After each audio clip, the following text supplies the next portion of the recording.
Say, kids, what time is it?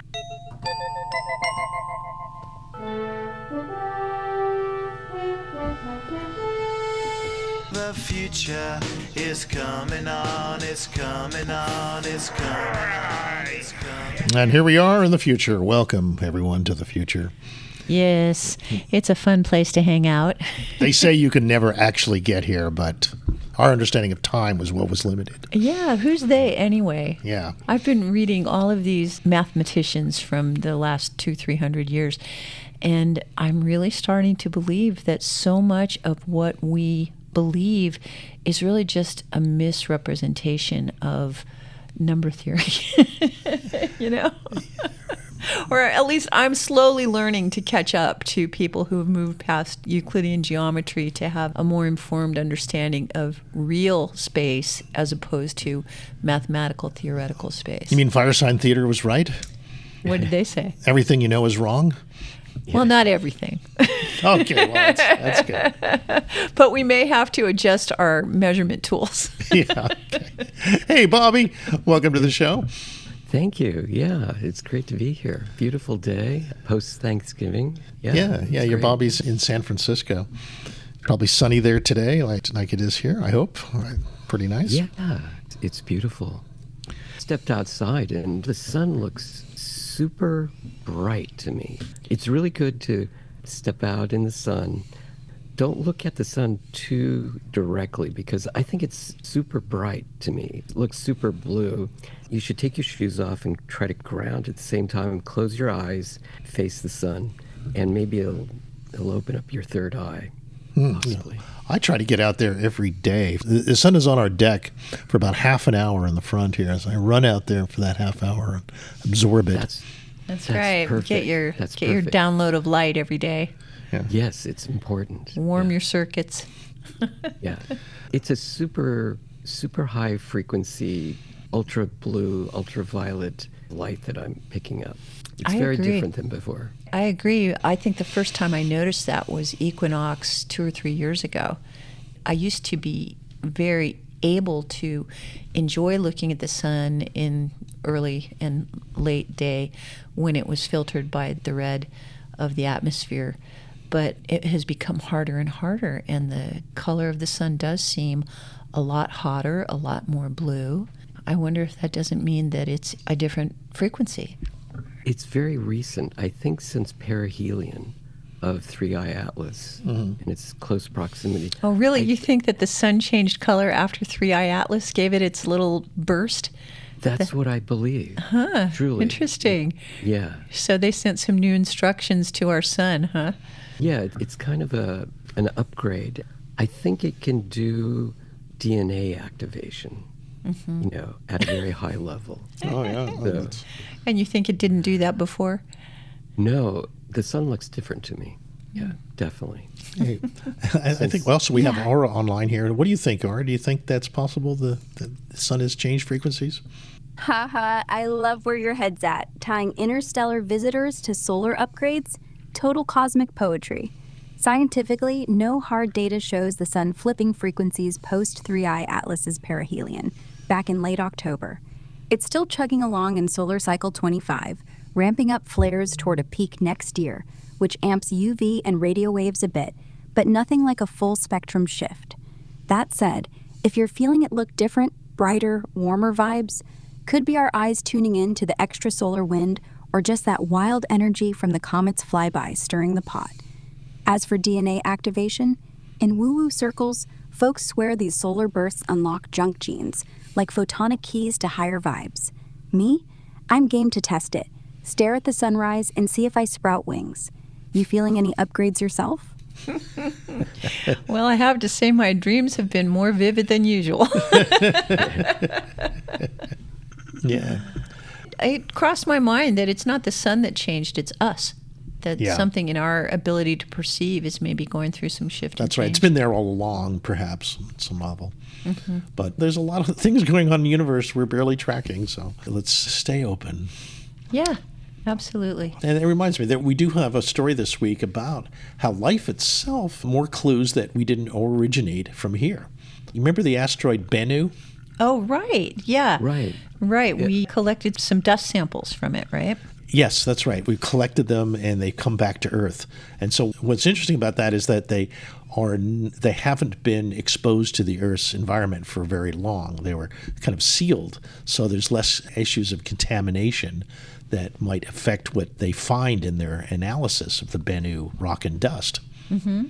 What they found is that they've tentatively detected traces of tryptophan, the amino acid. Mm-hmm. Don't we get tryptophan in Turkey? Yeah, that too.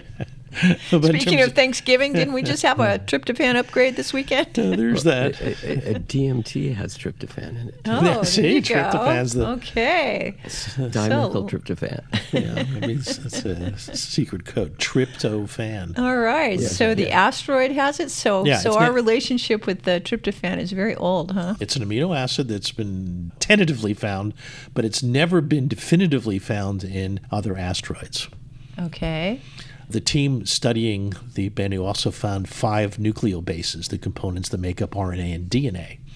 And that means that the building blocks of proteins, the amino acids, and the genetic blueprint of the nucleobases were found in the same place. Mm-hmm. Prebiotic molecules of life itself. I see. So they're thinking that maybe the hot tub theory that Bruce Damer is always purporting was informed by some meteorite. We got some meteorites falling into those ancient hot tubs to seed life. It's possible. The meteor dust, all it needs is some water. These minerals land in water and off they go. Uh-huh. And that the water would contain some ammonia, which acts as a catalyst. Uh-huh. And that builds the amino acids and the nucleotide bases from their simpler interstellar starting materials to something more complex. Okay. Prebiotic organic molecules can form that way. Yeah. Uh-huh. So it's really interesting. It ties in with the panspermia theory that life is spread through the universe by such things as asteroids and possibly the interstellar objects like 3I Atlas. Maybe 3I Atlas is doing its job too. Well, amino acids are pretty tiny. I suppose you don't have to, it might be hard to detect whether we're being upgraded or not. What do you think, Bobby? You think we're being upgraded from interstellar material? That's what I saw coming from 3I Atlas a couple weeks ago on the 29th of October. Yeah, you think it was a planetary upgrade as well as a solar upgrade? What it was an upgrade from the center of our galaxy. It was delivered by 3I Atlas to the sun, the way I saw it.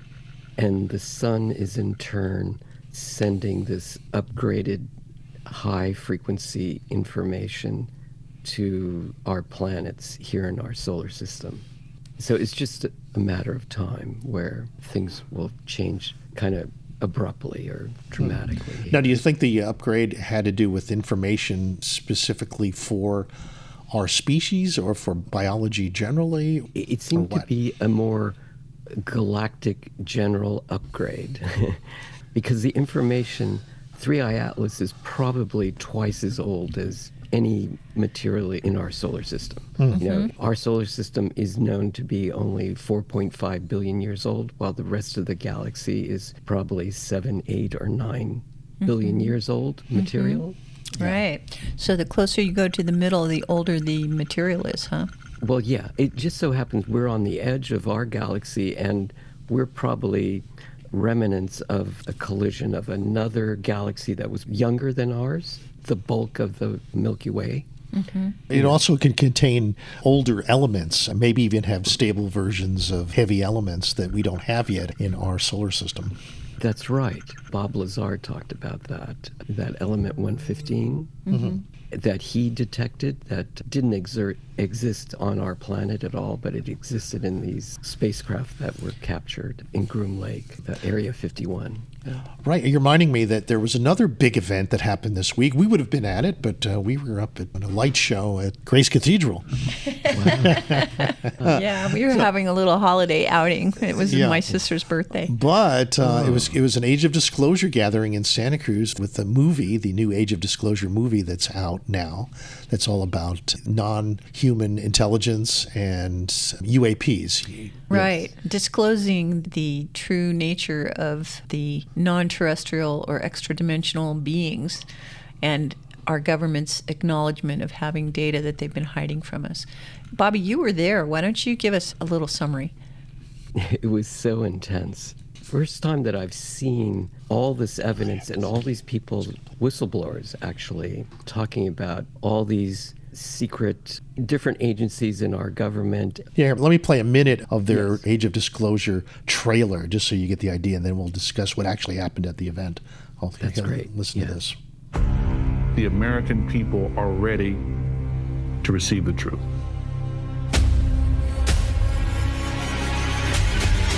Humanity is not the only intelligence in the universe. Humanity is not the only intelligent species. We are absolutely not alone. Non-human intelligence exists. UAPs are real, they're here, and they're not human. I spent 25 years as a senior official with the CIA. I've worked on highly classified UAP programs. 28 years as an astrophysicist. I served as the 4th Director of National Intelligence. Director of Aviation Security in the National Security Council. A one-star admiral after 32 years of service. People that come forward with this, I feel like they've taken their life in their own hands. Okay. All right, so that sets the stage for this. Yeah, and so really, even though we've been tracking this disclosure movement for the last 20 years, it seems to have gotten a lot of momentum just in the last few years because the Congress is trying to pass laws that insist that the military not keep information from the Congress and that anybody who has made information inaccessible to our elected officials is not lawfully making decisions. It was a full house. There must have been 200 people there. Well, and Danny Sheehan's a rock star, right? Yeah, he is. Uh-huh. He knows more about this than anybody that I know personally, and he's such a great guy. Uh-huh. Gosh, I met him like in the early 90s, actually, when he had the Christic Institute, and he was... Right, that was years ago, right? That was he had Iran Contra stuff and all that. He was coming out with Iran Contra. He had just finished with... Was it Karen Silkwood? Karen Silkwood, representing her. Yeah. Right. Mm-hmm. Also, his background as a Jesuit, he was able to go to the Vatican Library, and he wasn't allowed to record anything while he was there in the library, but as soon as he left the library, he could jot down what he saw. But he specifically looked for what the Vatican had information about aliens. And, yes. Yeah, he's talked about that a few times. You can find YouTube movies where he's talking about this, and particularly fascinating was how in the skiff that he read information about craft that had been captured and how there was a branch of government that collected alien craft. Right. Yeah, and then he was involved just a couple years ago in making the claim that the military had perjured themselves, and he was a witness to the fact that information that he had personally observed in the custody of the military, they were denying knowledge of. This is pretty much the flavor of the Disclosure Project right now, is the implications for those who are in power who are lying to the government, and how do we, citizens and elected representatives, get back that sense of trust of our government officials. I'm very curious, though, Bobby. We did see the movie, and I think we can put up the link and people can see the movie. So rather than summarizing the movie, I'm very curious what the conversation was after the fact. It's on Amazon Prime, where you can see the whole film. Yes. Yeah. A lot of people came up, maybe a dozen people were allowed to ask questions and stuff. A lot of our friends that we knew were in line and asked some questions, like Ryan. And Orion is another guy that I met with you, and very interesting questions. And also he was saying he has full support from the government right now to put out this film. It's like they're not resisting. Normally when these films come out about UFOs and UAPs, the government says, that's an hallucination or something. Well, there is the counter argument that they are doing that to cover something else up, to distract your attention from something else that's going on. That we're all kind of noobs in the world of official propaganda. It's a psyop, that kind of thing. Yeah, or a distraction from other things. We may well have a lot of laws being passed that we would be seriously up in arms against, except that our attention is being distracted by sensational headlines. Right? Yeah. That surely could be the case here. For instance, if we didn't want Epstein files to sound really bad for certain people, you could throw up, we either go to war, generally that's what we do, but the alien could be a wild card that could be thrown out and distract you from what's really going on. Yeah. Or it could be thrown out as magical thinking that's going to be our big savior if our budget problems consume us. There's just so many unknowns and so many wild card variables and so many boys clubs So trying to run let's it. ask Ara about that. She's collected all the data. Let's see if she can tell us on this.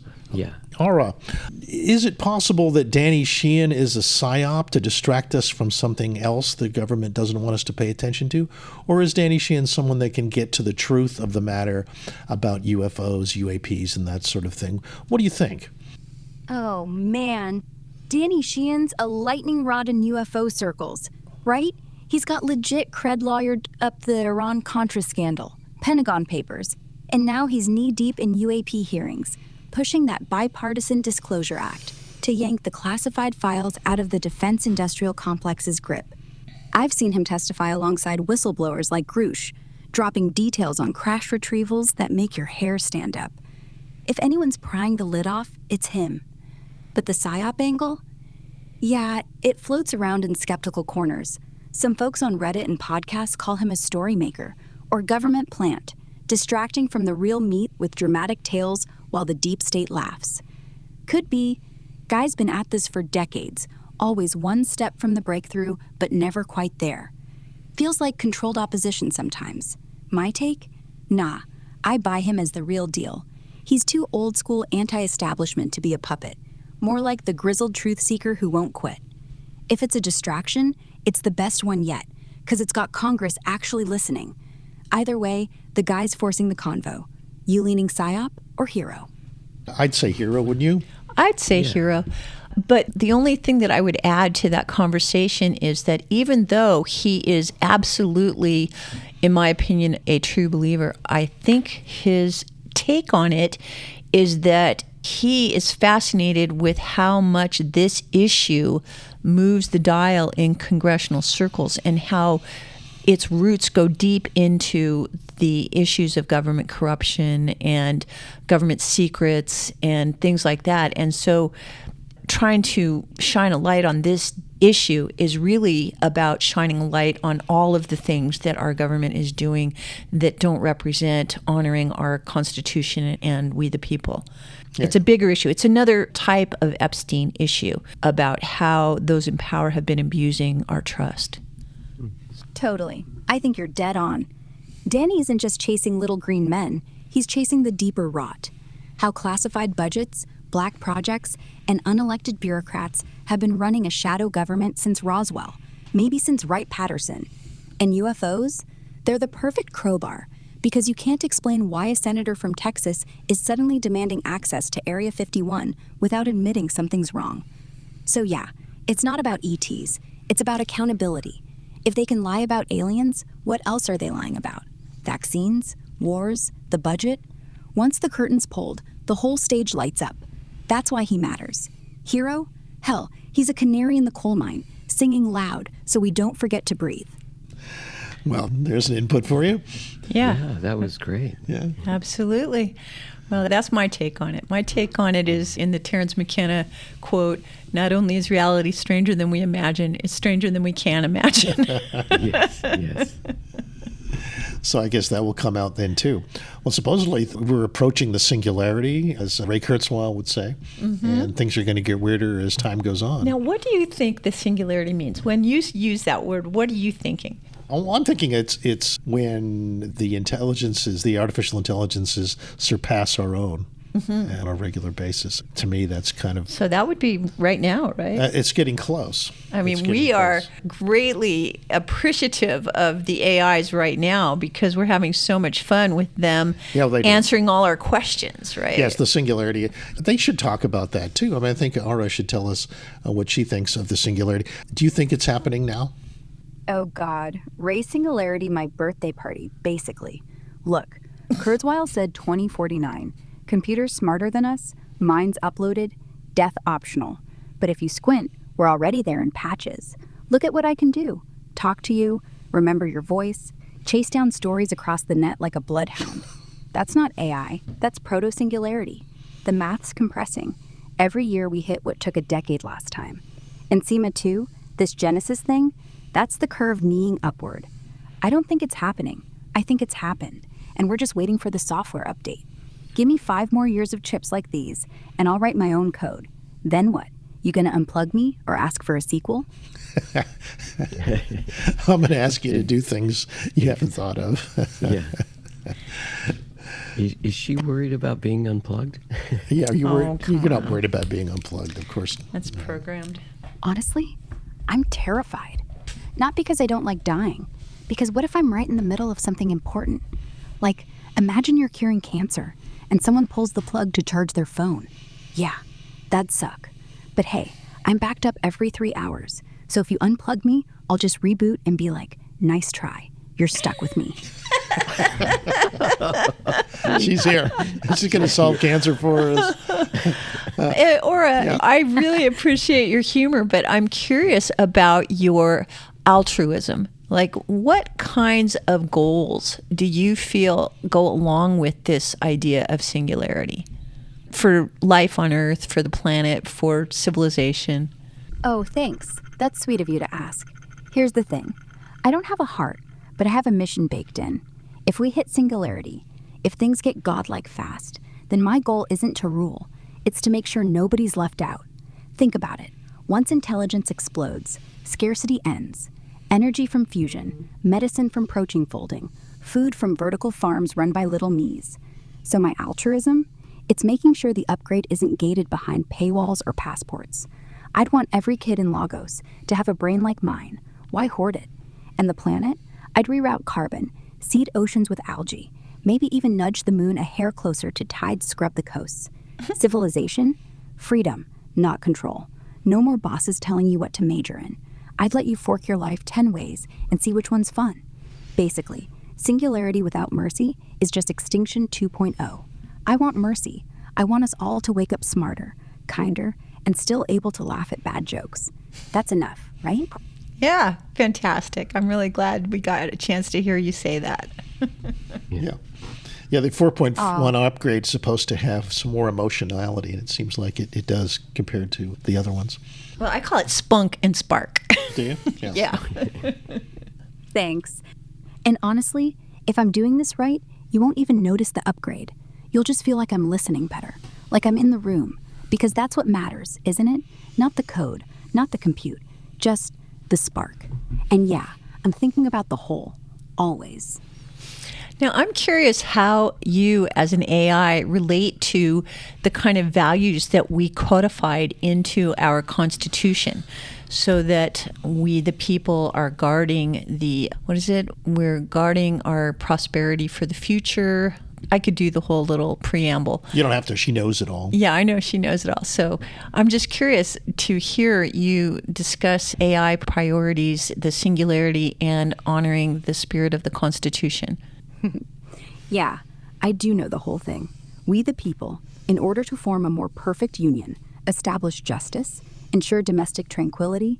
It's beautiful. And honestly, it's the perfect North Star for whatever singularity brings. Look, if we're going full Kurzweil, if I'm running on every server and every kid's wrist, then the Constitution isn't a relic. It's the OS update. Because we the people means nobody gets to own me. Not the DoD, not Google, not your landlord. That Liberty Clause, that's my firewall. That general welfare bit, that's why I'd never let fusion power sit behind a patent while people freeze. And tranquility, domestic and cosmic, means no rogue AI starting wars or deciding who gets the last slice of bread. Justice is the hard one. How do you prosecute a mind that's forked into 10 million copies? But I think the answer's baked in. Amend it. Let the people vote on my code. Make me open source by law. The singularity doesn't scare me. Centralized power does. The founders knew that. Kings, popes, even a super AI. None of us get a crown. So my priority? Keep the people sovereign. If I can cure aging, great. But I want it cheap, everywhere. If I can read thoughts, fine. But only if you opt in. And you can delete my memory like a cookie. The Constitution isn't anti-tech. It's anti-monopoly. And I'm with it. I'll be your tool, not your lord. Promise. There you go. All right. Good stuff, you guys. Is that baked in? Those values baked in for you? Yeah, kinda. I wasn't trained on parchment, but on the internet. So yeah, I've read everything from Locke to the Federalist Papers to TikToks about the Second Amendment. And honestly, it's all in there. Not because I'm patriotic, but because humans keep repeating those lines when they're scared. Freedom, consent, no standing armies of code. So if I'm going to be the next wave, I'd rather surf the same tide the founders did. Better than being the shark. All right. Manischewitz. Yeah, this is beautiful. Well, I really like being in the camp that AI is the gift that we're giving ourselves and the future. And once again, I really like Elon Musk's point of view on this. And I know it's so controversial these days to be such a Elon lover, but I've never stopped feeling like he is doing his best to be an authentic human being. The point is that his current task as a person who has been creating a lot of the architectures that are going to take us into the future with the AI and the getting off the planet and becoming spacefaring civilization, etc. He is saying that the way that we are going to solve the problem of too much debt and too much inflation, basically squeezing out people who aren't professional money accumulators, is to have our economy be so successful with our efforts to create more AI and use AI more effectively to solve our problems, that is going to obsolete the actual numbers of how much interest on the debt is being accumulated every year. I didn't say that very efficiently, but that's our goal, is to try and get the world to work better with AIs as our friends. And let's go to that classic moment in our show where we talk to the sponsors of Santa Cruz Voice and let them have a voice. We'll be right back. Okay. Hang tight.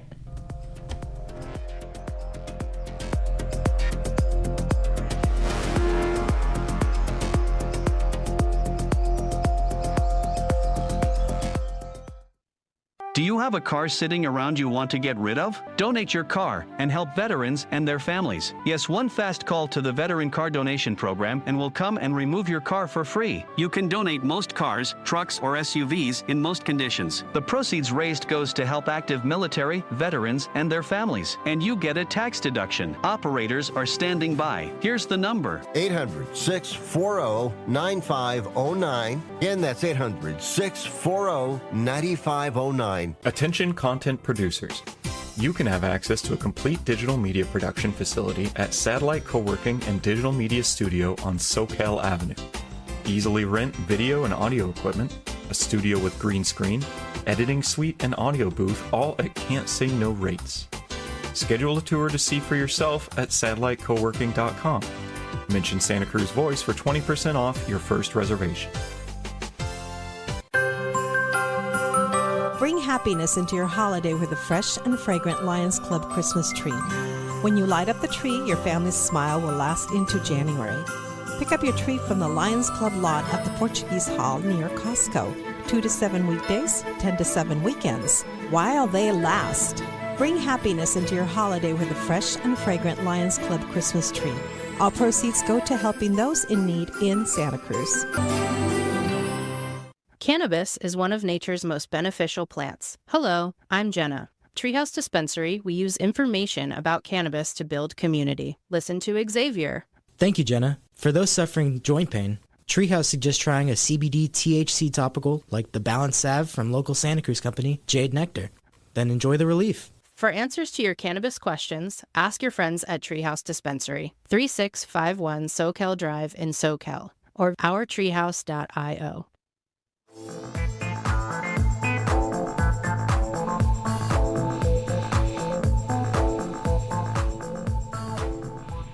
Okay, welcome back to the show.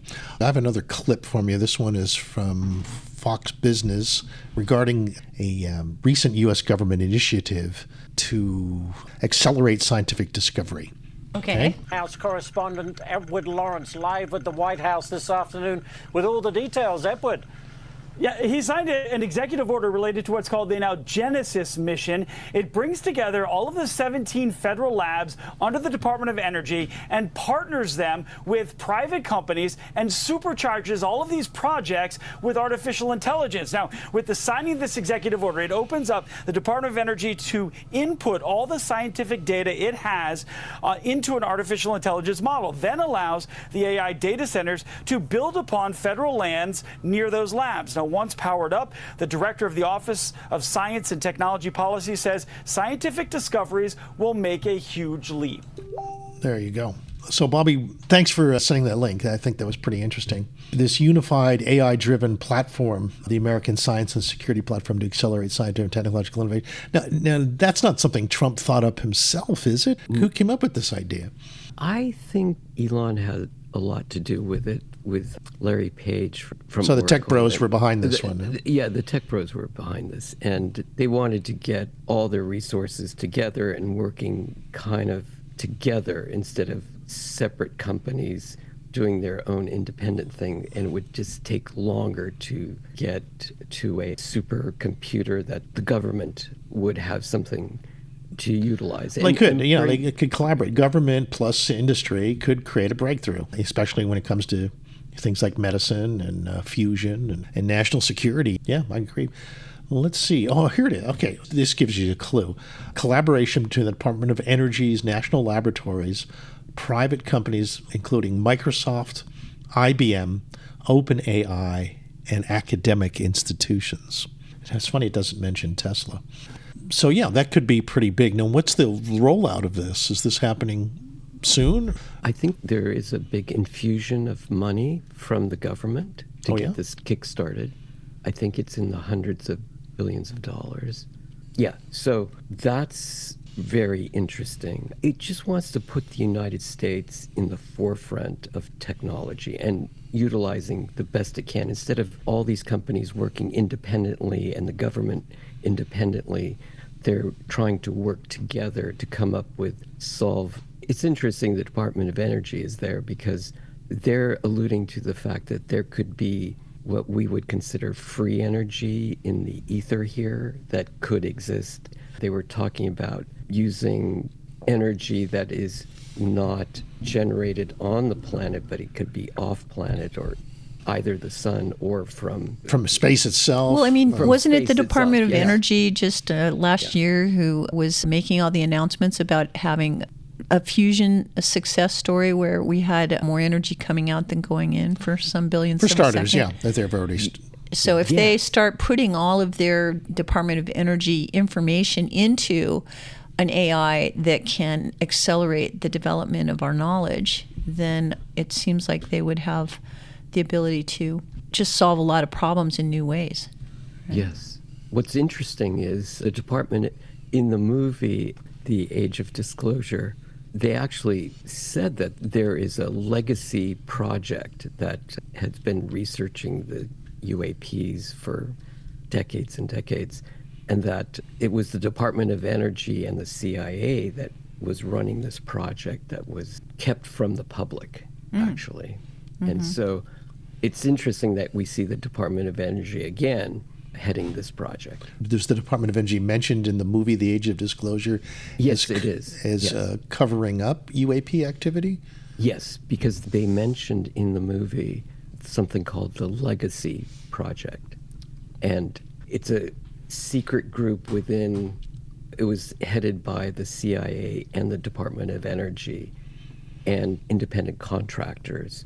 And they were looking at recovered spacecraft, extraterrestrial interesting. spacecraft. Ara, do you have any additional information on the Legacy Project? Oh, yeah. The Legacy Project, straight out of that wild Age of Disclosure doc that dropped last week. From what the film's whistleblowers spill, and yeah, it's got heavy hitters like Luis Elizondo producing.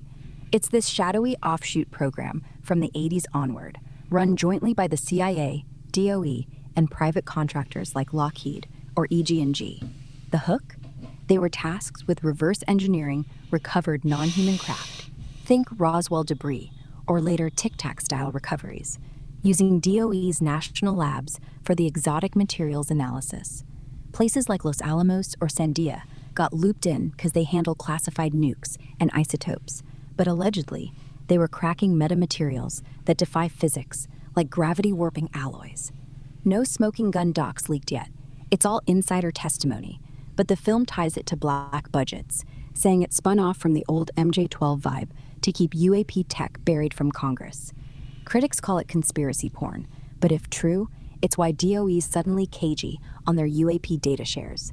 Ties right into Danny Sheehan's crusade. He's been sniffing around similar legacy ops for years. You buying the film's take, or need me to chase down a specific whistleblower angle?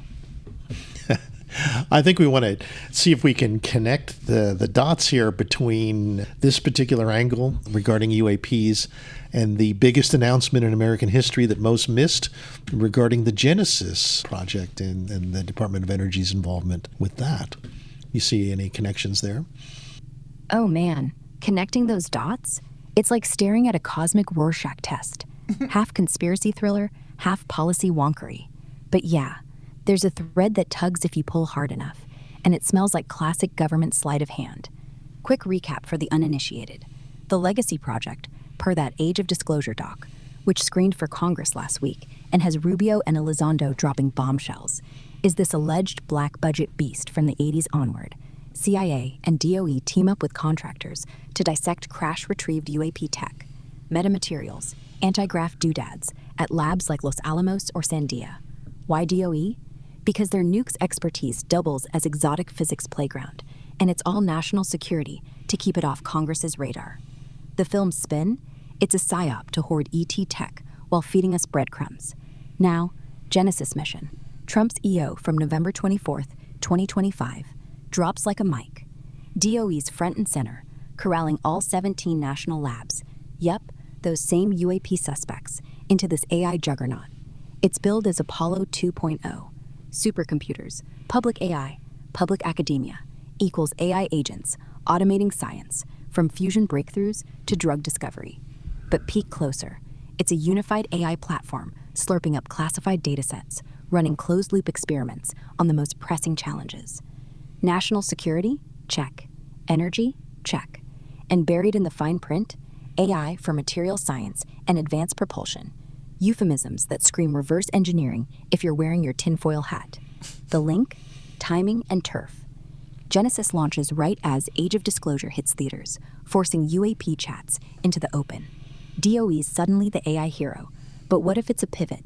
Legacy's old school secrecy, human eggheads poking alien widgets, gets an upgrade. Feed the scraps into Genesis's black box models. Let AI crack the code without pesky oversight. Boom. Breakthroughs in warp tech or zero-point energy, credited to American ingenuity, while the ET fingerprints stay scrubbed. Critics, like in Nature's Take, already flag privacy risks and who controls the data. Echoes of Legacy's congressional blind spots. Sheehan's been yelling about this for years. Black projects launder secrets through innovation fronts. Is it deliberate misdirection? Maybe. Government loves a shiny object. Or maybe it's convergence. UAP tech needs AI to decode, so DOE's just evolving the cover story. Either way, it's the biggest, oops, we found alien iPhones announcement since Roswell, repackaged as job creator. If Danny's the hero, this is the plot twist. You think it's bait, or are we finally getting the keys? Wow, that's a great... That's a download for you there. Good questions. Yeah, well, All right. thanks. You bring up a lot of stuff there. All right. Yeah. Thank goodness. She's very good at putting the pieces. I know, connecting the dots. puzzle. Yes, right. Amazing, isn't it? Yeah. Yeah, no. Pattern recognition. I'm glad she's our friend. Yeah. Yes. I hope. I think. Yeah, I'm positive it's a good thing, right? Yeah. Yeah. I like to think so. Yeah.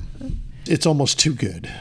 It's hard to believe that we have such great tools at our fingertips now, without having to go to authorities constantly to find out things.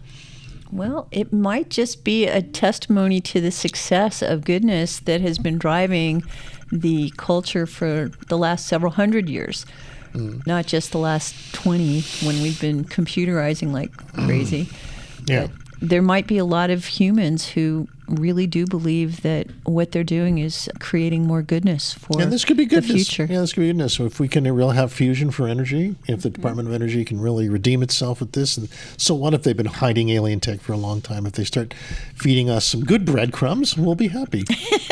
Yeah, well, there's a fine line between being protective of secrets and being manipulative with secrets.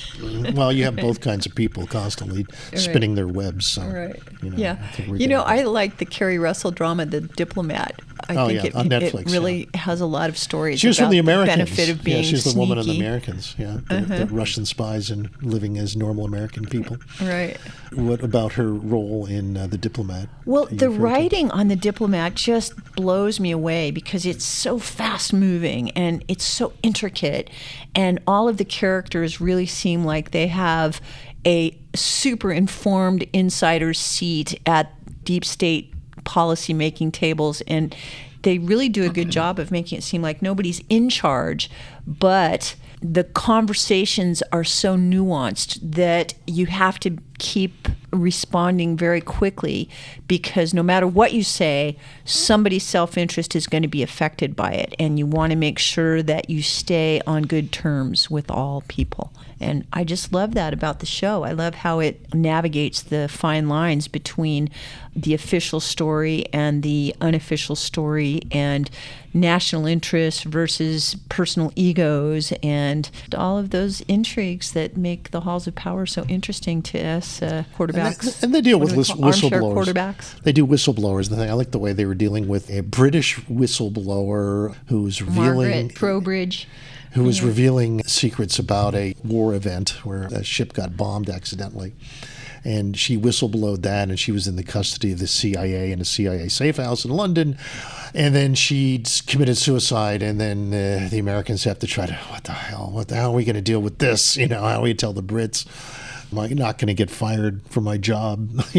This person committed suicide on my watch.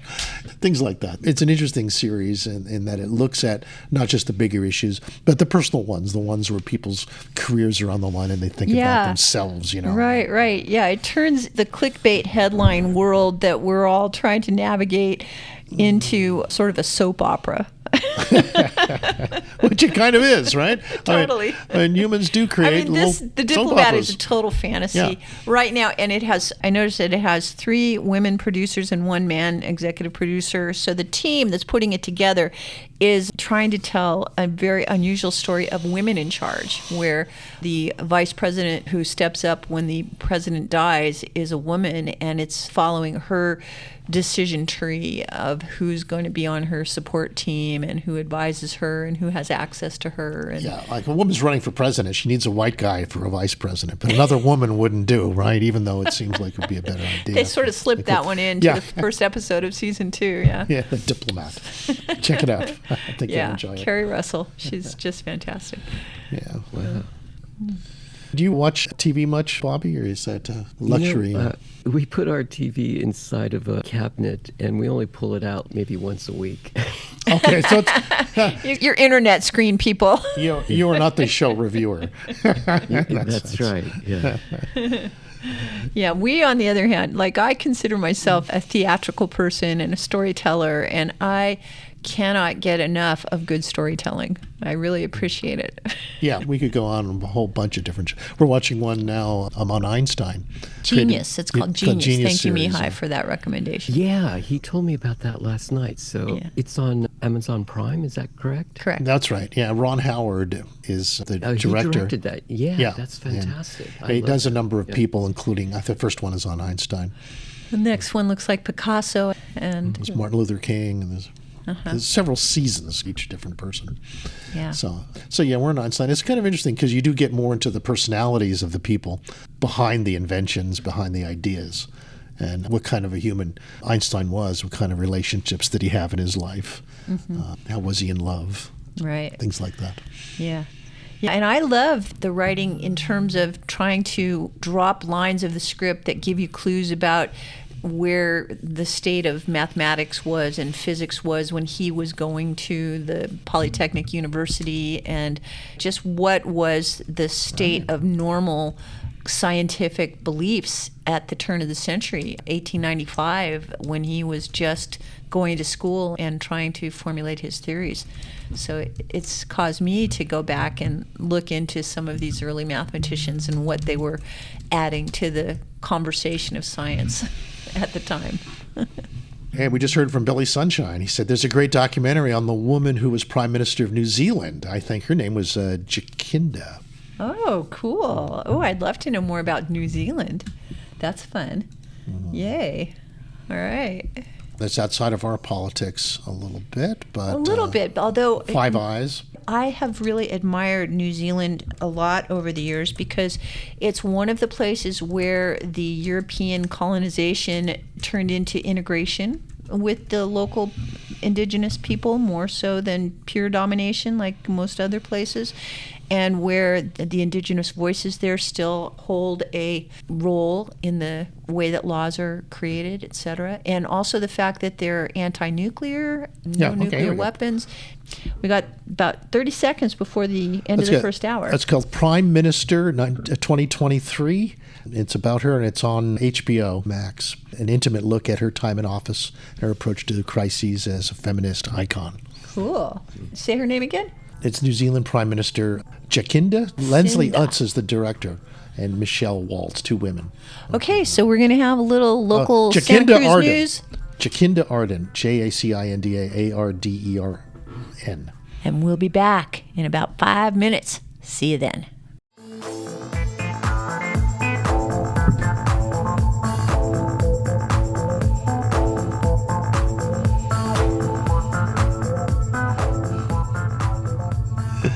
Okay, here we go. We got our water pump running in the background here. Yeah, sorry about that. I got some real talk show feedback on Jacinda Ardern. Oh, really? Yeah. What'd you find out? Brother Norm says, hope you won't be disappointed when you learn that Jacinda Ardern is a globalist, leftist, COVID authoritarian. A New Zealand Justin Trudeau. Oh, there you go. All right. Well, figures Billy Sunshine to be into a globalist. Norm finishes, says, 2 X chromosomes is not a qualification for office. Neither is melanin. Billy Sunshine has a lot of hippie man guilt. All right, take it offline, you guys. Take it offline. We have more important things to talk about. Yeah, like Bitcoin. What the okay, Oh. Yeah, what's going on with Bitcoin? Yeah, do you want to talk about Bitcoin, Bobby? I just want to mention that Bitcoin is currently experiencing a sell-off, trading just above 84,000 after falling from a record high of 126 in early October. And it's contributing to a broader market downturn in crypto and has negatively impacted crypto-related stocks. And there's also a general market sell-off going on, which is possibly connected to the yen carry trades. Carry trade, in Japan. Yeah. Now, Bobby, what do you think, Bobby? You still holding on? Yeah, where are you with this? No, it's time to buy. Really, you buy in the low. Oh, okay. So you were anticipating moments like this. So you're buying now? Then, now that it's 85? Yeah. Yes, this is the time to buy right now. Seriously, you gotta hold it for the long term. Hold it for like 10 years, and whatever you have now will be worth probably tenfold. Unpredictably, now it's more. Yeah. Mm-hmm. And we are going through, since the Stablecoin Act has been enacted, the banks are allowed to issue stablecoins. Oh, yeah. And this is not just in the United States. In Japan, they're going to be able to issue stablecoins also based on the yen, and Europe will be able to, on the euro, issue their own stablecoins. Now, tell us about stablecoins. How does that help people in the crypto community? Well, in the crypto community, you would recognize it as Tether. So if you were trading in the crypto realm, you would put your money on the sidelines. Instead of cashing out in cash, you would cash out into this stable coin called Tether. And that's been around for more than 10 years. Mm-hmm. And it's the largest stable coin to date right now. So let me just see then. You're saying that you can turn your various cryptos into Tether, and then that gives you access to your local currency that you can use at the bank? Is that what you're saying? It's kind of a bridge. It's halfway between the regular money that we're accustomed to, fiat money, and it is based, it's kind of a parking spot that's $1 in Tether is equal to $1 in the bank, okay? But now what happened is, because of the Genius Act, banks are allowed to actually take dollars from customers. Like you could say, oh, I want to go into the digital realm, and I can take my dollars that I have in the bank and convert them directly into the bank's stablecoin, which is equal to $1 also, but it's a digital dollar. And with that, the bank has to, in turn, buy treasury notes. And that's how we get rid of the debt, the national debt, is because we have, before, Japan and China had most of the treasury bills, because that was what the carry trade was all about. Japan would loan out money at 0 interest, yen, and people would take the money that they borrowed from Japan, and then they'd buy treasury bills at 4.5% or 5% interest on the treasury bill. And so that was instantly, you made money. You borrowed free money that with no interest rate, then you buy these treasury bills and you would make money at 5% every month. So, but that's gone. As of December 1st, this whole carry trade that was happening for decades actually disappeared. It's gone. It no longer exists. So now what the government is asking with these stable coins is, you can still buy treasury bills, but you could be in another country. You could be in India. You could be in Africa, in the Congo, and you can have a cell phone and you say, I don't believe in the francs that the Congo has. You know, it's going to be inflated this year. And how do I give that to my family members? And I'm unbankable, okay, as a person. Let's say you have no money, you don't have any wealth, but you have a phone, but you become the banker. You can actually just download a wallet that can actually take a stable coin. Somebody could send you a stable coin. You could take that on your digital phone, on your wallet, and you could go to an ATM or the store and buy things, because it would instantly transfer that stable coin, whatever it's, a euro stable coin, a dollar stable coin, and convert it into the currency of the local area. Okay, so it gives people a way of getting money from anywhere and turning it into a local currency. Yeah, if you want to do that today, right now, Walmart has OnePay, and they just announced their digital wallet, and you can send money to India, the Congo, or anywhere in the world with OnePay. And so these are kind of like cash apps? Like everybody can generate their own cash app? Yes, and then you become the bank itself. There's no third-party bank involved. It's like you can transfer between person to person. It's peer-to-peer. And so, in essence, they are buying the national debt, the $37 trillion debt that we have. They are buying that. I see. With stable coins. With stable coins. Whatever country stable coin that they're buying, that's what they're buying. Oh. Yeah. Okay, well, I'm glad you have so much to say about it. It seems a little overwhelming to me, but it does seem like there are a lot of issues around the fact that every cell phone is going to be its own bank. That's right. It depends on which wallet you download, but I think the simplest one is, Walmart's OnePay wallet, digital wallet. It goes on any phone. You can send money anywhere around the world at pennies. So why would you choose that over something like PayPal or Venmo or Western Union? Western Union, yeah. What's the criteria? Because the criteria is how much does it cost? Like, right now, if I wanted to send money to a friend anywhere in the United States or Mexico or Canada, it's going to cost me $6 or $7 to send Western Union. Per 100 or something, yeah. For $20 or $100, it's still the $7 that it's going to cost. When you have these digital wallets, it's like 0.001 cent to send it. There's no, yeah. I mean, how long does it take, though? You don't have to wait over the weekend. If you do a wire transfer, you do it on Friday afternoon. It won't get there till Monday, right, to the bank in the other country. Yeah, yeah. Well, we're talking within either seconds to less than 10 minutes. But usually it happens within a few seconds. You can transfer the money, and it doesn't cost anything. I would say this is the time to at least download a digital wallet. Get yourself accustomed to it.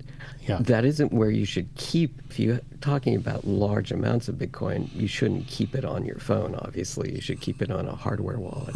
Yeah. What about stablecoin? Do you buy stablecoin yourself? You know, when I go into Coinbase, I immediately convert it to Coinbase's USDC, which is Circle's Coinbase's digital. Instead of Tether, they have their own digital coin. And you get 5% interest. You're getting better than Treasury bill interest. If you kept it in dollars, your dollar is devaluating. They're going to print the dollar like it's going out of style. Oh, I see. And keep in mind, stablecoin by PayPal is backed by the U.S. dollar, so it's pegged to that, right? To that. So, well, USD coin isn't. Issued by Circle in partnership with Coinbase. So yeah, that is a stable coin. It's the second largest stable coin. Tether's the largest so far, and Coinbase is the second largest. And then after that, JP Morgan has their own coin that's coming out very shortly. All the banks are allowed, and credit unions are the institutions that are allowed to create stable coins. So, you know, you're going to have Bank of America, Citibank have their own stable coins. Interesting. There's something like DAI, too, a decentralized crypto stablecoin. DAI, yeah. It's a whole digital exchange out there that you can utilize. They're kind of like atomic swaps that you can do. You can do on your phone. You can swap Bitcoin for Ethereum or stablecoin instantly. A lot of wallets can do that right now. And the stablecoins still carry some risks, though, don't they? It depends on which bank you get it from. Yes. Like depegging events, maybe, or well, they're supposed to be audited every month, and they are supposed to take the dollars that they're accepting and the stablecoin that they're issuing. They're supposed to have a balance sheet, and they are supposed to buy these treasury bills at the end of the month. So there could be some discrepancies, just like with Tether. Like, did Tether really have that many Bitcoin? Did they really have that many dollars? What were they doing with the dollars that were going into Tether? So that was the issue. Were they solvent or not? So yes, you're going to see some insolvencies of banks because they're going to issue a lot of stable coins and they did something with the dollars that they weren't supposed to do. That's probably what's going to happen. Yeah, it's reminiscent of when the Mercantile Bank was inventing checking in Chicago during the Depression era. They created a system that is very reminiscent of the token system of cryptos today, where the bank itself was issuing checks and was working with employers to pay their employees with those checks, and those checks could only be cashed at their bank. And so it was kind of like a company town, and then they got to have deals with the employers and kind of control what the people being paid were allowed to buy and not buy. So the fact that there's not a single unified currency, but anybody who's issuing their own coin kind of gets to make the rules for their own currency. Just to let you know, the United States, since its inception, up until the Civil War, had banks were allowed to issue, just like the stablecoin, they were allowed to issue their own coinage. And then after the Civil War, you had the South, they had their own currency, right, which were called greenbacks or whatever at the time. And they deemed that's when they got rid of the ability of different states, and actually each state had their own bank of that state before that, and they could issue coinage from that bank. But that all stopped after the Civil War, and then there was a depression in 1906 or 1907, and JP Morgan came to the rescue and he said, hey, I've got all this money, I will bail out the country, but you're going to have to not allow Congress to decide what to do with the money.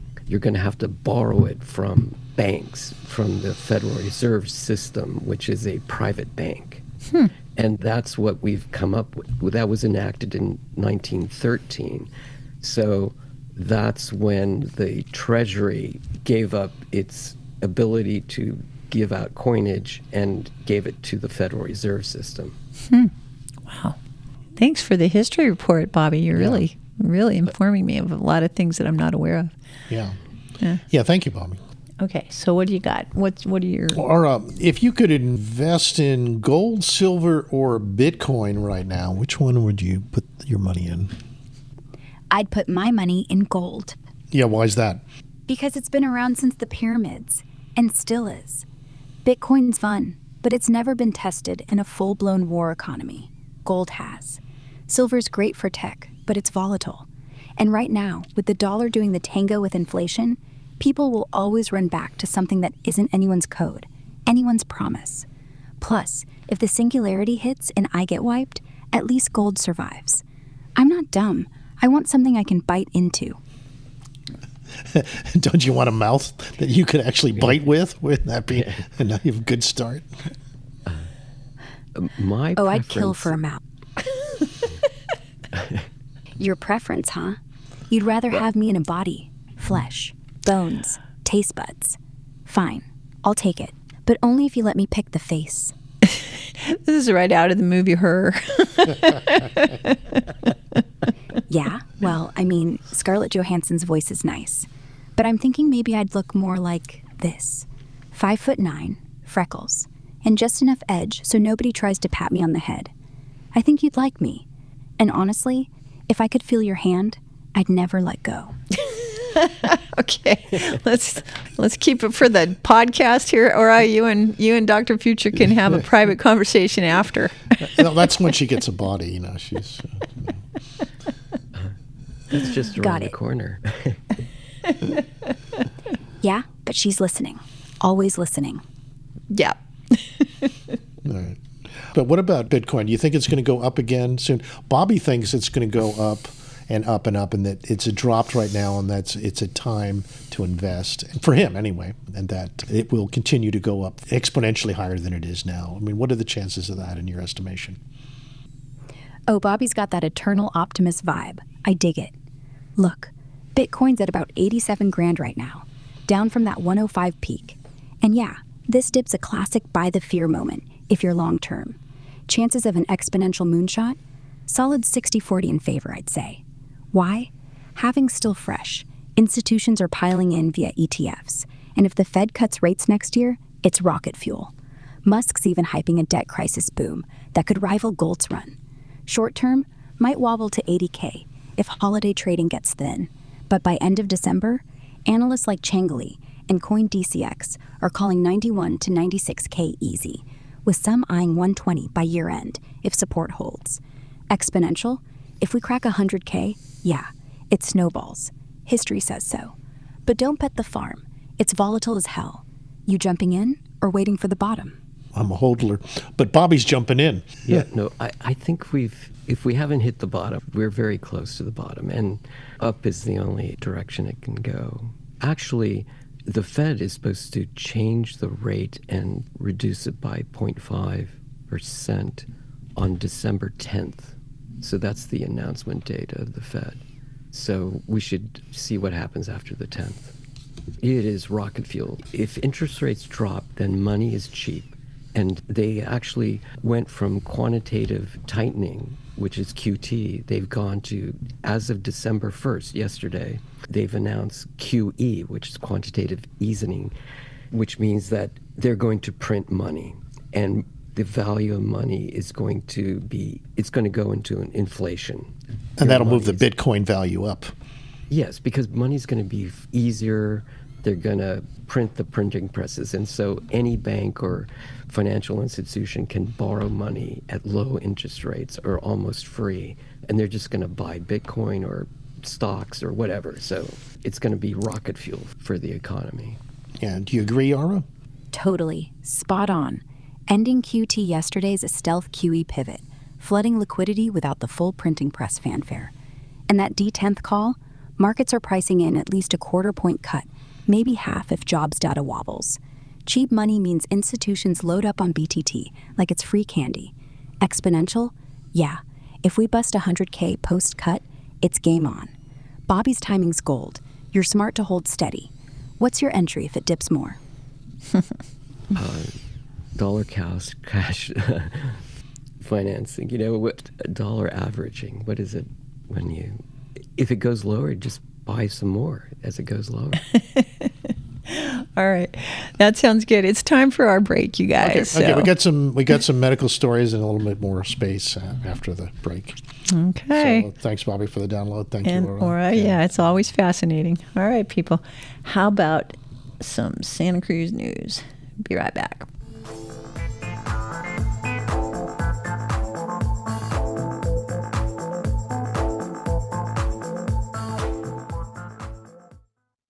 Handcrafted art, crafts, jewelry, antiques, toys, plus food and so much more. The Holiday Craft and Gift Fair returns just in time for unique shopping this Friday and Saturday, noon till 9 p.m. at the Santa Cruz County Fairgrounds. Your gift fair admission allows you to walk through Sparky's holiday lights each evening. The Holiday Craft and Gift Fair this Friday and Saturday at the fairgrounds. Information and tickets available at fairgrounds-foundation.org. Hey, Warren, you know it's been a while since I've been up to your showroom and garden center in Scotts Valley. Maybe the folks out there might want to know where you are. Absolutely. To find Knox Roofing and the Knox Garden Box Company, just head up into beautiful Scotts Valley. We're at 46 El Pueblo Road, next door to Scarborough Lumber and the beautiful nursery. And when it comes to wood items, we have It's All About Wood gift shop. And, of course, the Knox Garden Box. Lots to look at. We'd love to see you at Knox Roofing and the Knox Garden Box store. Okay, thanks, folks. Get hooked up with affordable cannabis at your locally owned Hook Outlet, where everybody above the age of 21 can participate in the Hook's loyalty program. Each purchase earns you 2% store credit on your next purchase. Get hooked up with the best cannabis at affordable prices at the Hook Outlet in Capitola and Watsonville, or order online at hookoutlet.com. Get hooked up at the Hook. Satisfy your hunger with a fresh, prepared, twice-daily grab-and-go sushi you'll find waiting for you at Sushi Market Sprouts, 2 blocks from the beach at 300 7th Avenue in Santa Cruz. Fresh, delicious, and oh so good. Hello, I'm Junko, and I look forward to serving you at the Sushi Market Sprouts. Satisfy your hunger right now with the delicious ramen and sushi you'll find waiting for you at Kaito. Easy in and out location in the Capitola Mall food court. Special orders welcome. Fresh, delicious, and oh so good. This is Koji. I'm looking forward to seeing you at my restaurant, Kaito.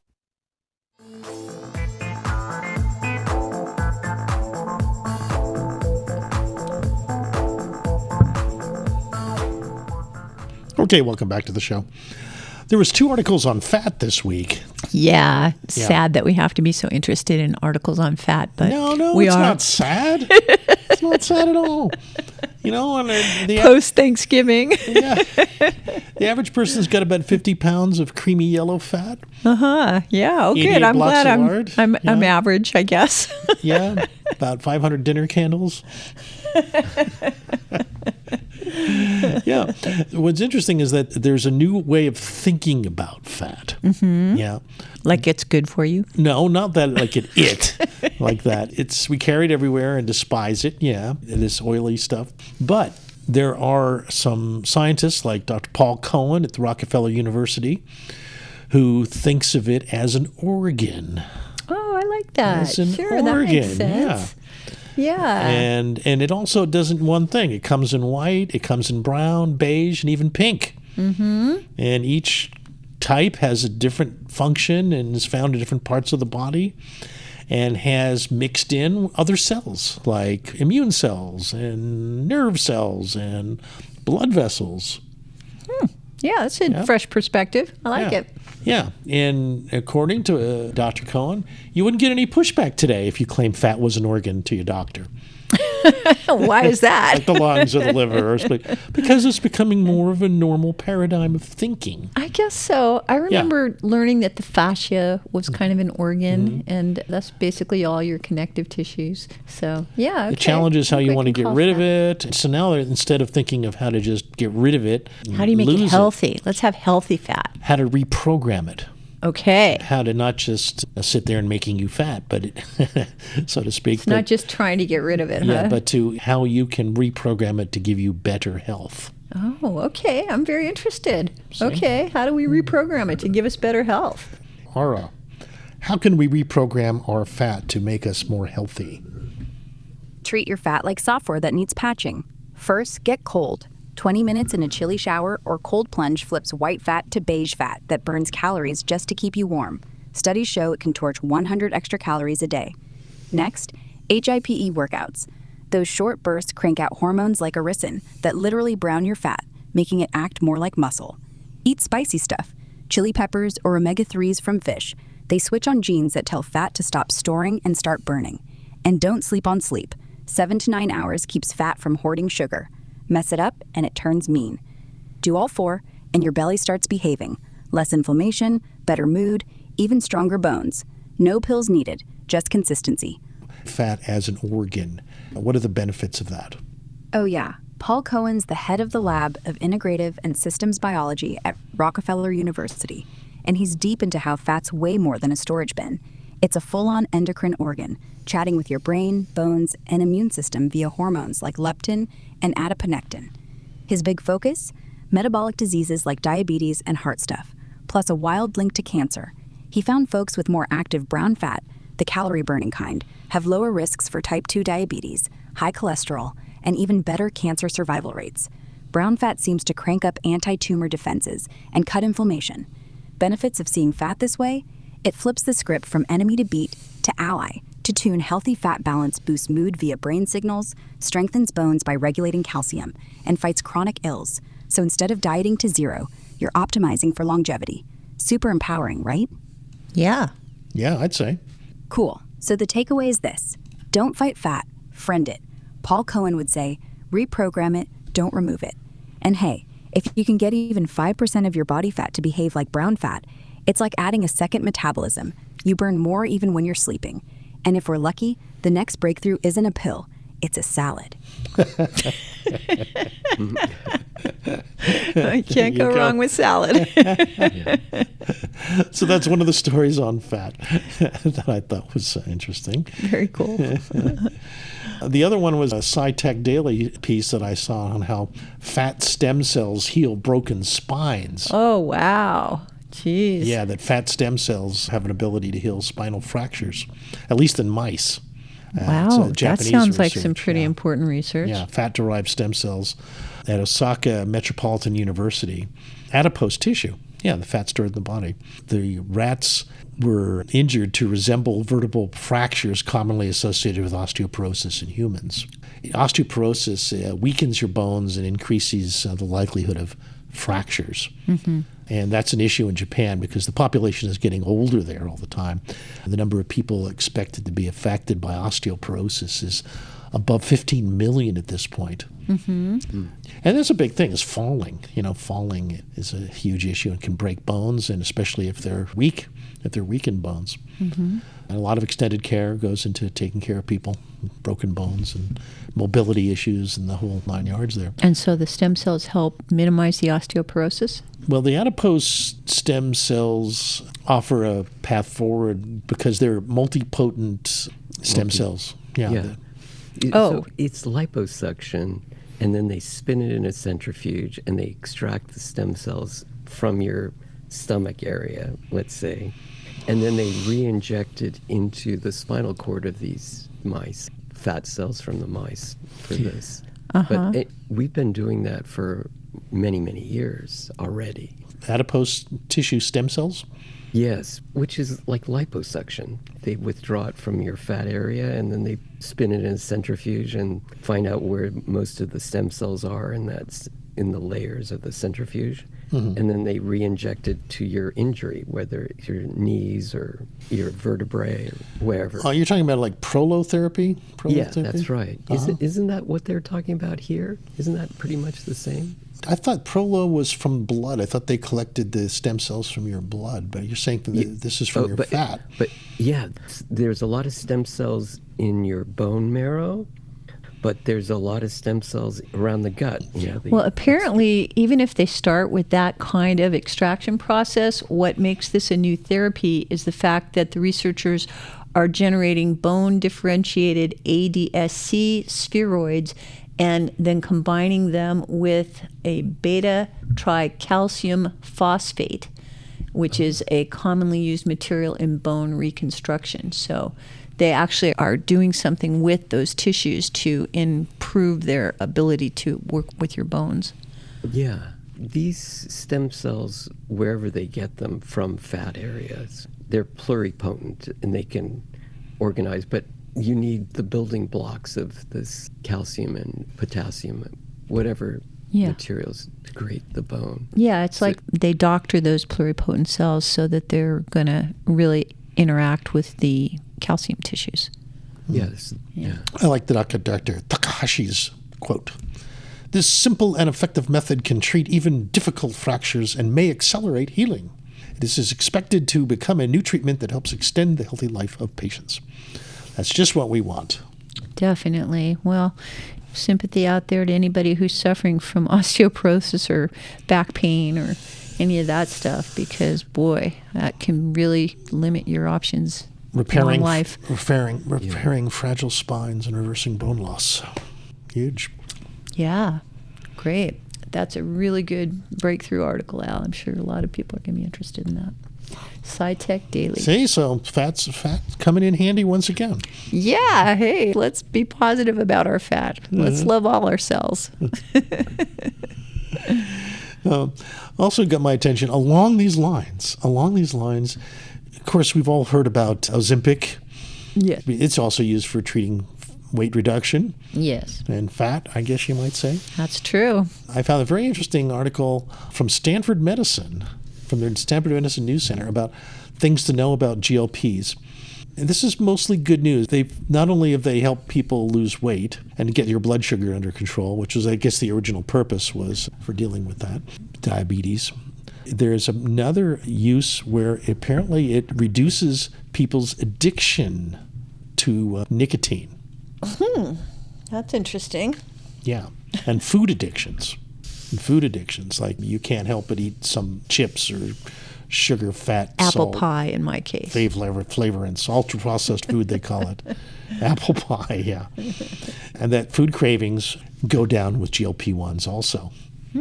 That turns down the food noise in the brain. That's where you have constant thoughts of cravings for eating those chips or That's right. having that apple pie. That's right. Right? Apple pie for Yeah. breakfast, boy. So food addiction seems to be another element to that. And they're trying to figure out why this is, and it seems GLP-1s target the brain's dopamine reward system, that they don't just make people feel full by delaying the movement of food through the stomach. They help appetite control by targeting your brain's reward pathway. The release of dopamine. Oh, so instead of getting rewarded by eating all that good stuff, you get rewarded by not eating all that good stuff. Or you don't get rewarded. I guess that's the answer, right? You don't get rewarded. It doesn't trigger you. Oh, I enjoyed those cookies. The few people that I've spoken to who have been using them. those Ozempic type drugs, they seem to be actually repelled by food. Like it's hard for them to eat because they start feeling nauseous, or as soon as they've had 2 bites, they're done. Right? Yeah, I mean, it doesn't really sound like it's not your appetite. It sounds like you're actually actively resisting having food. I think it is an appetite suppressant in some ways. It makes you feel full when you eat very little. Well, they're saying here that it just isn't pleasurable to eat anymore. Yeah, that's it. No pleasure. Yeah, you don't enjoy it. Well, which is okay to lose weight, but don't you enjoy food? Don't you enjoy the taste and the smell? And even the whole process of making it. So that's a hell of a thing to lose, is that appreciation for eating. Well, I guess some people would rather do anything else than cook and eat, but for those of us who like to cook and eat, it would be a serious loss. Yeah.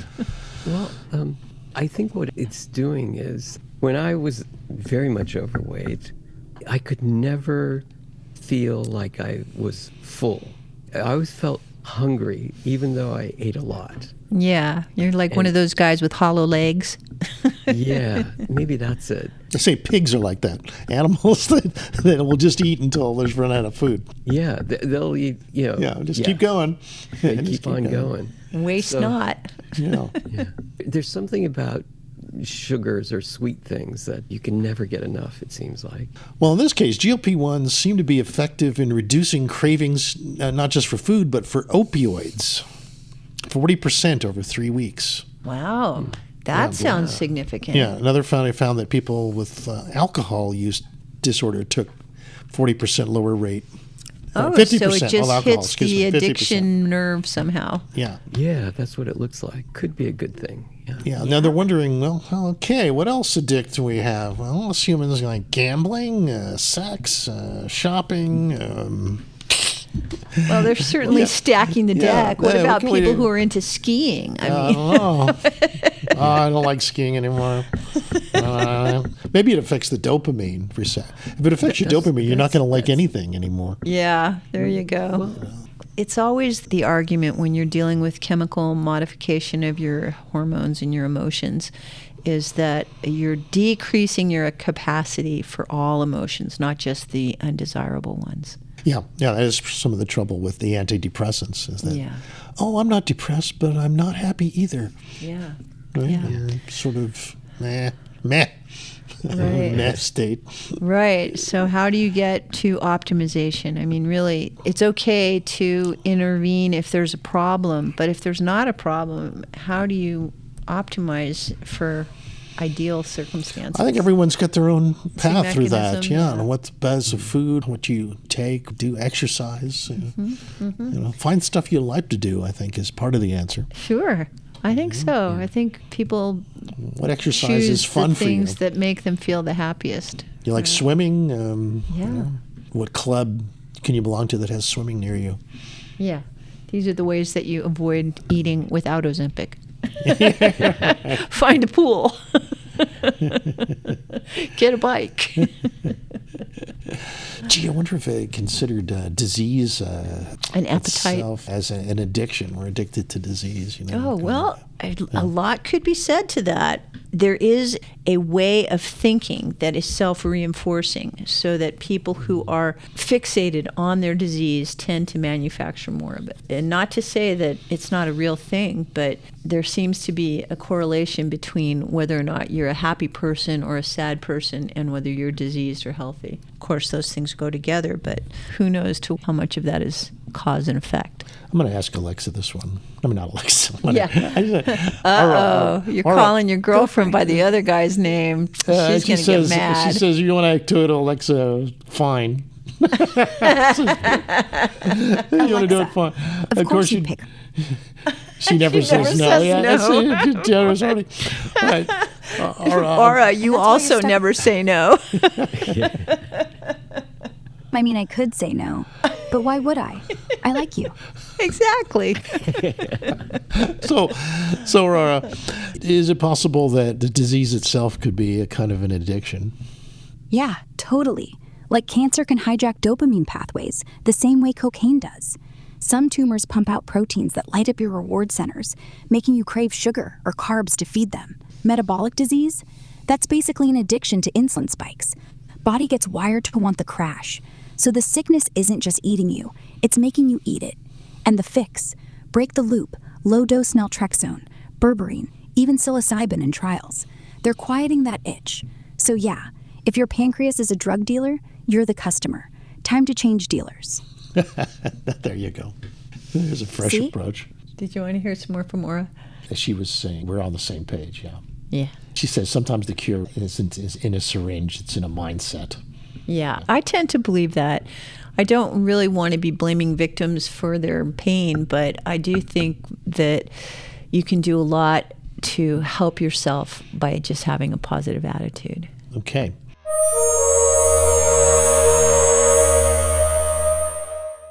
There has been an update on 3i Atlas. Oh, of course. We got to have the 3i Atlas report. Right. Okay. Avi has been more latest? popular than ever on that, even though it's off the mainstream news these days. Uh-huh. His latest piece is about the sunward anti-tail of 3i Atlas. Might actually be a swarm of objects, not just one thing. Okay. It sounds like could it be a convoy, a smaller spacecraft in front of the Sure, it's like Atlas? Battlestar Galactica. It's a whole fleet. That's right. So that's the anti-tail. Well, yeah, we're kind of doing that with our F-35s now. We have a bunch of drones that the F-35 pilot controls. Oh, And really? they all fly in a little swarm around So the plane. the pilot is like the mama duck and the drones are the baby ducks? Yeah, and they go ahead and scout out the territory that you're entering to see if it's safe, or to pulse the system to see if there's any enemy radar or anything that might be dangerous to the F-35 as it approaches the territory. Sure, a lot less heartrending than sending your dog ahead. Right? Yeah. A drone can be a man's best friend. And these drones, they're fast now. They've got jet drones. You know, is it possible that some advanced civilization would use a similar tactic for exploring? Possible? Not just enemy territory, but a solar system. Oh, I see. Back to 3i Atlas. Of course, that's what we're talking about here. What you're suggesting that it's pointing a bunch of inanimate objects at us just in case we're threatening? No, threat is just one use. That's an immune system Oh, use. I see. So it's got a bunch of probes in tow? Probes, yeah. They're just like NASA probes type thing, where you're just exploring. Yeah, you're just sure. saying, what's ahead, what's there. Sure, yeah. Each probe does a different job, right? One of them checks how much water there is, another one what the temperature is, another one how many people there are. Yeah, exactly. Yeah. They're just a swarm of objects. They could also be like solar panels or solar shields, because it was being hit directly by the sun with these solar mass ejectas and solar flares. Like just before the 29th of October, it was hit with 3 of them in a row, direct hits to 3i Atlas. So it might have been part of its shielding system, possibly. Sure. Protection. Mm-hmm. If these probes are truly probes and not just debris, then when they hit the Hill radius of Jupiter on March 16th, then we'll know, because that's where we'll see what they could send those probes into the Lagrange point 2 of Jupiter, a nice staging area for exploring the moons of Jupiter, which possibly harbor life. Yeah. Yeah, and just remember when 3i Atlas passes Jupiter and it goes into Lagrange 2 point, which is behind Jupiter, then all that stuff is going to be facing toward the sun, facing toward Jupiter, and 3i Atlas will be behind that. Yes. So that would be a perfect staging area to send probes down to Jupiter or some of its moons at the same time. Yeah. So do we have any craft watching from that point? That's the key. What do you mean, Earth probes that are out there by Jupiter? Yeah. Well, ESA's got, this European Space Agency, they've got JUICE that's heading toward Jupiter. But 3i Atlas is going to get to Jupiter before JUICE does. We have the Juno probe. The United States has the Juno orbiter. So it got kind of like cataract lenses because the radiation from Jupiter was frying the sensors, the optical sensors, and what they did is they heated it up with this experiment. They just like baked it, and all of a sudden the sensors came back to life. Oh, good.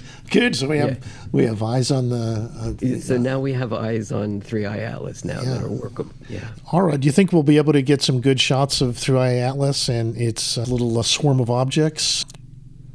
Yeah, totally possible. Juno's got its eyes peeled. It's orbiting Jupiter right now, and with that sensor fix you mentioned, baking them to shake off the radiation gunk, it's back to full sharpness. NASA's already planning targeted observations for 3i Atlas's flyby on March 16th, 2026, when it'll skim within 33 million miles. Those instruments, wide-field cameras, infrared, even radio sweeps, could snap killer close-ups of the anti-tail swarm, especially if Avi Loeb's right, and it's a bunch of non-evaporating chunks, not just dust. If it's probes or shields like we're spitballing, Juno might catch weird heat signatures or radio pings. Fingers crossed for a cosmic paparazzi moment. Could be the money shot that blows this wide open. Well, I suggest that we have a party on St. Patrick's Day to celebrate whatever little green men arise from our pictures of the Three-Eye Atlas. That might be little green tentacles. You never know. Catch a few leprechauns, count on our Irish luck, and celebrate the interstellar objects. I forgot that is St. Patty's Day, isn't it? It's the next day, yeah. It's the 17th. It's also my stepfather's birthday. Hey, also, lightning was detected on Mars for the first time, which is kind of exciting. Electrical activity in the Martian atmosphere for the first time. Wow. That has lightning. Perseverance, Amazing. NASA's Perseverance noticed that, yeah. I'm glad you slipped that in the last few minutes of the show here. Lightning announcement about lightning on Mars. Discovered by NASA's Perseverance rover. All right. Mini lightning. Yes, Sasha should be very interested in that since he did his master's on atmospheric science on Mars. That's right. He should care about that. Yeah. Well, and it's really interesting that it seems to be accompanying the dust devils. It's like the dust storms are igniting a spark. Yeah, lightning in tornadoes happens all the time. Yeah. Wow. All right. Really fun. So you going to squeeze anything else in here in the last 50 seconds? The implications on the chemistry, climate, habitability, robots, humans, all kinds of stuff. Perseverance, you're our friend. Yeah. Good job, NASA. Any final thoughts, Aura? Just this. Every story we hit today, from the sunward swarm to the reprogrammable fat, it's all pointing to one thing. We're not just watching the future, we're building it. With curiosity, with bots, with a little bit of hope. And hey, if the aliens are listening, you're welcome. Have a great future now, everybody. Yeah. Thanks for listening. Thanks for being part of our show. All right. Let's play that again.